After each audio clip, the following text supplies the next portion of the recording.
রানাঘাট থেকে এসেছি আমরা গোলমরিচ চা খেতে, অনেক দূর থেকে এসেছি। এই যে নাকি খুব সেই নোংরা লকডাউন ঠান্ডা থেকে আমি লেগেছে, এখানে আছি।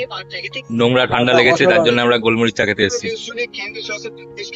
আর গোলমরিচ চা খাওয়া স্বাস্থ্যের পক্ষে খুব, চা খেলে আমার খুব হেঁচকি ওঠে। তোর কি হেঁচকি ওঠে?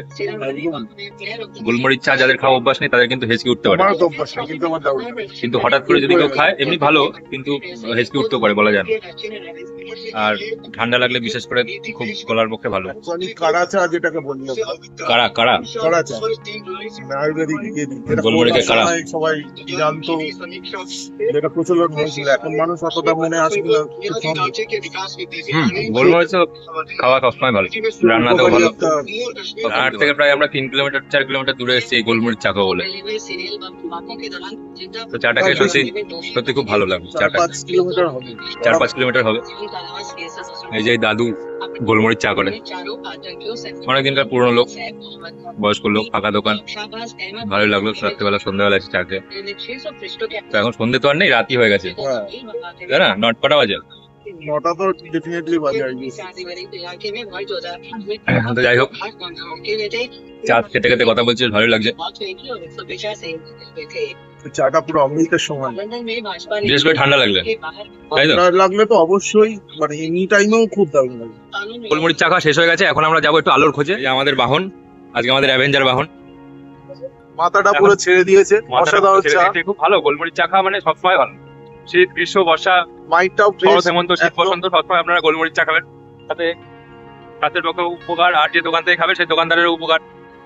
হ্যাঁ, বেশি বেশি করে খাবে। এখন তো চা চপ শিল্পটাই বেস্ট, মানে এখন আস্তে আস্তে প্রধান। চা, চপ শিল্প এগুলোই হচ্ছে আস্তে আস্তে দেশে আমাদের আরো বেশি হবে। কারণ হচ্ছে যে যেভাবে লোকের চাকরি যাচ্ছে, আরো সামনে তাতে চা দিন আসছে। যা দিন আসছে, আর সব থেকে বড় কথা যে জনসংখ্যা যেভাবে বাড়ছে, তাতে হচ্ছে যে আমাদের হাসপাতালে তো বেড নেই, ট্রেনে জায়গা নেই, প্যাথেটিক সিচুয়েশন হতে চলে।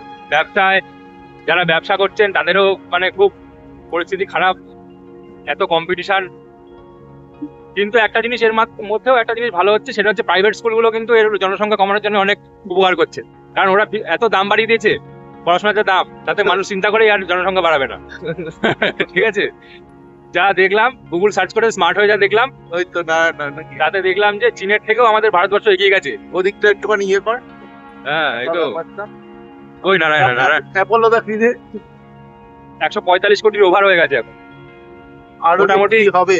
আর আমাদের হচ্ছে পশ্চিম বাংলা দেখলাম 4 নম্বরে রয়েছে জনসংখ্যা বৃদ্ধির দিক থেকে। মানুষ শুধু জন্মেই যাচ্ছে, মরছে কম। 1 নম্বরের দিকে খুব বেশি দিন সময় লাগবে না। তবে আমি বলবো জিনিসপত্রের দাম আরো বেড়ে যাক। দাম বেড়ে গেলে মানুষ ভাববে, একটার বেশি দুটো নিতে গেলে ভাববে। আবার অনেকে আছে না যে মেয়ে হলে বলে যে ছেলে চাই করতে করতে 5-10টা হয়ে গেল। ঠিক আছে, এই করে করে জনসংখ্যা আমাদের এত বেড়ে যাচ্ছে, এত ওর জন্য মারামারি, এত কাটাকাটি। জাদু কারখানা না কি ভাবে। তো যাই হোক, জিনিসপত্রের দাম আরো বেড়ে যাক, সব বেড়ে যাক, তাহলে মানুষ বুঝবে, তখন জনসংখ্যা অটোমেটিক কমে যাবে। কি মিশন গেট চলে এলাম, গেছিলাম রানাঘাট হয়ে আনুলিয়া দিয়ে পুরো একদম ওইদিকে চা খেয়ে একদম পুরো পায়রাডাঙ্গার এদিক দিয়ে এসে মিশন গেটে চলে এলাম। কত সুন্দর ট্রেন যাচ্ছে, আহা হা হা, দেখেও ভালো লাগছে। একদম ব্রিজের তলা দিয়ে একদম সাই করে যাচ্ছি।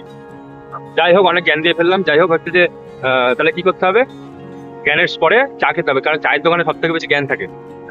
ঠিক আছে, চায়ের দোকানে যাবেন, চায়ের দোকানে গিয়ে আপনারা অনেক জ্ঞান অর্জন করতে পারবেন। চা খাওয়া হয়ে গেছে, জ্ঞান দেওয়া হয়ে গেছে, এখন আমরা বাড়ি যাই। টাটা, গুড নাইট, শুভরাত্রি, পরে আবার দেখা হবে। ভালো বাড়িতে ফালতু ঘুমটা অপেক্ষা করছে।